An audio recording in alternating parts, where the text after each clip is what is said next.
Good morning, welcome to another Theory Thursday. Today we are looking at tabs. What is it? How do you read it? Where does it come from? And how do you use it? And the pros and cons. Is it worth knowing? And do you need to know anything else to know how to read it? So we'll get into that. Today I have my Casio MQ42 on. It's a real simple watch. Black band, white face. And of course my gray tweed tie ready to go. So, tabs, where they come from, and everything you need to know about them. Let's go to the whiteboard.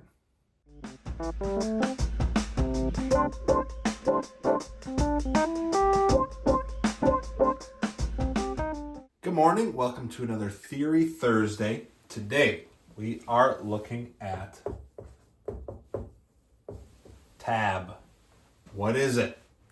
How do you use it? Where does it come from? What are the pros and the cons of it? So, first off, what is tab or tabs?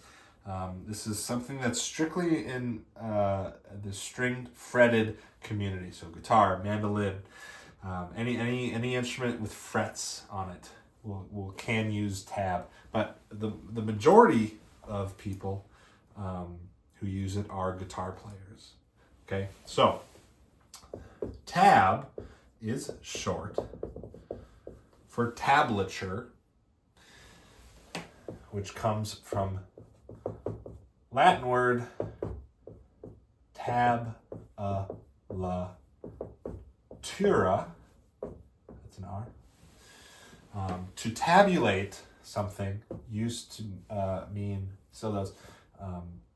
to chart or put on a table. To chart something or to put something on a table, as in a grid, like Excel or a sheet. That's what they mean by table, okay? So that's what the word comes from, tablature. We've just, over the years, shortened it to tab. You're looking at tabs, plural, okay? So what does it look like? Okay, well, tabs are, and I'm talking specifically guitar tabs here.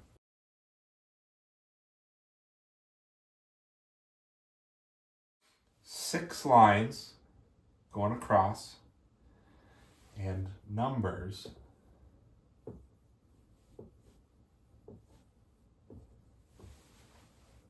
like that. This is what it would look like. Okay, so what is tab? This is an alternative to sheet music. Okay, now specifically in the guitar community, there are some crazy percentage, very low percentage of guitarists or people who call themselves guitarists, very low percentage can actually read sheet music. Okay, and that's where tabs come into play. If you want to learn a melody or a song or anything, but you don't know how to read the sheet music that's attached to it, sure enough, there will be a tab version of it for you to look at. And the way this is spread out is it's 6 lines across are your strings, right? The number is the frets. But which strings are which? So this is your top E string, right over here. E, B, G, D, A, and your low E string. And I've said it before, I'll say it again. When I say high and low, when I say low E string, I don't mean low as in closest to the ground. I mean low as in pitch. Low. That's what I mean by low E string. It's your thick one that makes a really low sound. Your high E string is not the one that's highest from the ground. It's the thinnest string. It's the one that makes the highest sound, the highest pitched sound. To go way up here, okay? So there's high and there's low. Not physically, but musically, high and low. Think pitches, okay? So if you were reading this, and so to look at this, your headstock would be here.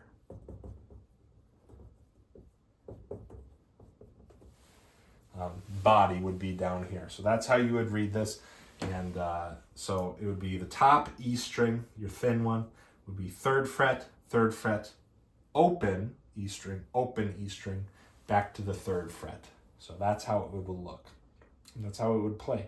Now, you might already be seeing the downside to tabs. You know what notes to play.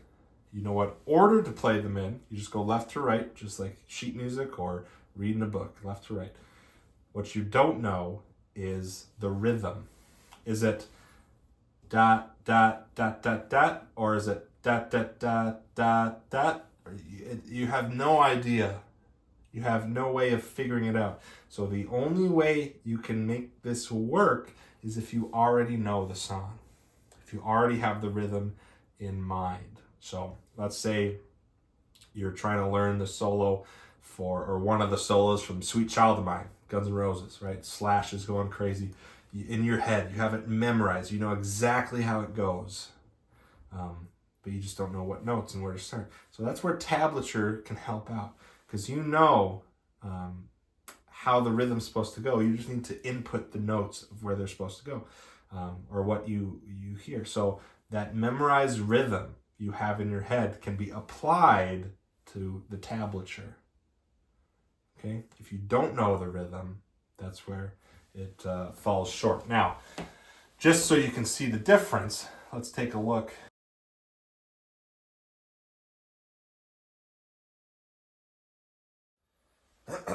So this would be sheet music. Now the great thing about sheet music is all instruments can take a look at it and figure it out, okay? This isn't specific to fretted instruments. It's not specific to guitar. That's the whole point of the real book, is you have one piece of music, you have the melody line and the chords above it. Any C instrument, now I say C because it depends on your instrument if it's a transposed instrument. So C instrument, guitar, piano, some brass instruments. Any C instrument can look at this and go, okay, well that's a G, G, E, E, G. And I have the rhythm here, quarter note, eighth, quarter note. So in this case, this would be 4/4. You have 4 beats in a measure, 1, 2, 3, and 4. You have the notes, you have the rhythm, that's everything you need.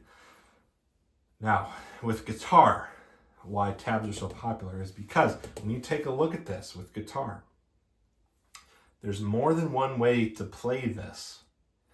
Okay? You could do it the tab way. This is a G, and you can play it on the top string, 3rd fret. 3, 3. This is an E, your top open string, open, back to the 3rd fret, G. You could also play this way up on the 8th fret, B string, G, G. Then you could go to the G string and play it on the 9th fret, E, E, back to the B string, 8th fret, G. So there's even more ways you can play this. So when it comes to guitar, it's very different than some of the other instruments like piano. On piano, there's only one C4. There's only one G5. There's only one place to play every specific note. On guitar, there's multiple. So that's why tablature is so common and so loved in the guitar community, because it shows exactly where you're supposed to be playing. Tablature has your exact notes where other people have played it or where the composer wants you to play it, but no rhythm. Sheet music has the exact notes, the exact rhythm, but not the exact place to play it. So one thing you might see is this. Okay, sometimes in guitar music specifically, what you'll see is one staff with notation on the top, tablature on the bottom. So what that gives you is your rhythm and your exact place to play it.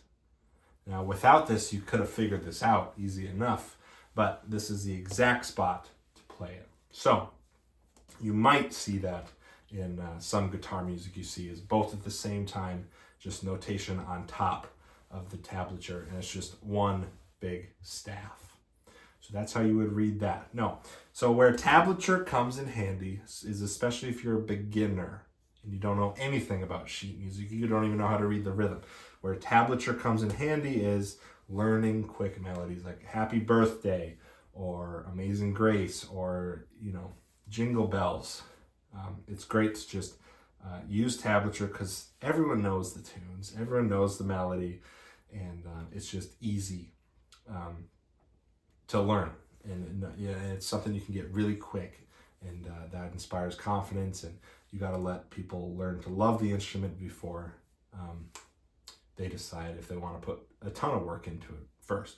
So that's where tablature comes in handy. And then the con, like I've said, no rhythm. And just as an example, even if you used spacing, like it still wouldn't help because you see 3, 3, 0, 0. Now these zeros are close together. So maybe in my head these are eighth notes. But then this 3, if I were to move this 3 closer, I might get this mixed up as 3 eighth notes, right? And if I moved it over like it was, way over here, how do I know it's not this? Eighth note, quarter note, because there's space here. So that's the real downfall of tablature. Now, like I said, you will see both from time to time, one on top of the other. But I highly, highly encourage you to learn how to read sheet music. I can't tell you how helpful it's been just to be able to play with other instruments in duo, trio, quartet settings. So that's tab. That's how you read it, the pros and cons of it, and where it comes from, the Latin, tablatura. So anyway, I think that's enough information for today. Hopefully you'll learn something, and we'll see you next time. Thanks.